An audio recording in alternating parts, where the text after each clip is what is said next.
Hello everyone, मुझे कहते हैं अली बेगज़ादा और आप देख रहे हैं मेरा चैनल अली टॉक। जैसा कि आप सबके इल्म में होगा कि आजकल चाइना और इंडिया के बॉर्डर पर क्लैशेस चल रहे हैं, तो आज इस वीडियो में हम उन्हीं क्लैशेस को हाईलाइट करेंगे। उससे पहले अगर आपने मेरे चैनल को सब्सक्राइब नहीं किया तो काइंडली अभी सब्सक्राइब कर लें।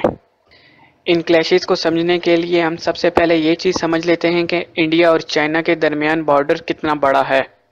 ये बॉर्डर तकरीबन 3,500 किलोमीटर लंबा है। इस बॉर्डर का बहुत बड़ा हिस्सा लाइन ऑफ एक्चुअल कंट्रोल पर मबनी है, जिस तरह पाकिस्तान और भारत के दरमियान लाइन ऑफ कंट्रोल है। यहाँ पर मैं एक चीज़ वाज़ह करता चलूँ कि लाइन ऑफ एक्चुअल कंट्रोल और लाइन ऑफ कंट्रोल में फ़र्क है।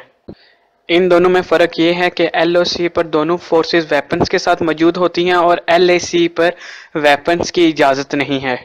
इसकी रीज़न ये है कि 1993 में एक ट्रीटी साइन की गई थी, जिसके मुताबिक दोनों फोर्सेस एक दूसरे पर वेपन्स यूज़ नहीं कर सकती।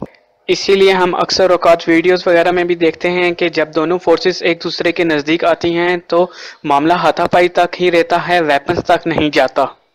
अब सवाल यहाँ पर यह पैदा होता है कि ये दोनों फोर्सेस एक दूसरे के इतने नज़दीक क्यों आ जाती हैं। इसकी वजह यह है कि जो चाइना और इंडिया का बॉर्डर है वो डिफाइन नहीं है, यानी चाइना अपनी जगह कुछ और क्लेम करता है और इंडिया अपनी जगह कुछ और क्लेम करता है। इस वजह से ये अक्सर दोनों फोर्सेस एक दूसरे के आमने सामने आ जाती हैं। जैसा कि आप इंडिया और चाइना का बॉर्डर देख सकते हैं, ये 3 हिस्सों पर मुश्तमिल है। एक वेस्ट साइड है जहां लद्दाख है, और एक मिडल साइड है, और एक ईस्ट साइड है। ज़्यादातर पंगे वेस्ट साइड होते हैं जहां लद्दाख है। अब भी लद्दाख का एरिया इंडिया के पास है और चाइना क्लेम करता है कि ये लद्दाख का एरिया चाइना का है, और इसी वजह से दोनों फोर्सेस एक दूसरे के सामने यहाँ पर आ जाती हैं। और ईस्टर्न साइड अगर देखा जाए तो वहाँ पर अरुणाचल प्रदेश जो अभी इंडिया के पास है वो चाइना क्लेम करता है कि ये तिब्बत का हिस्सा है, और तिब्बत जो आगे ही चाइना के पास है।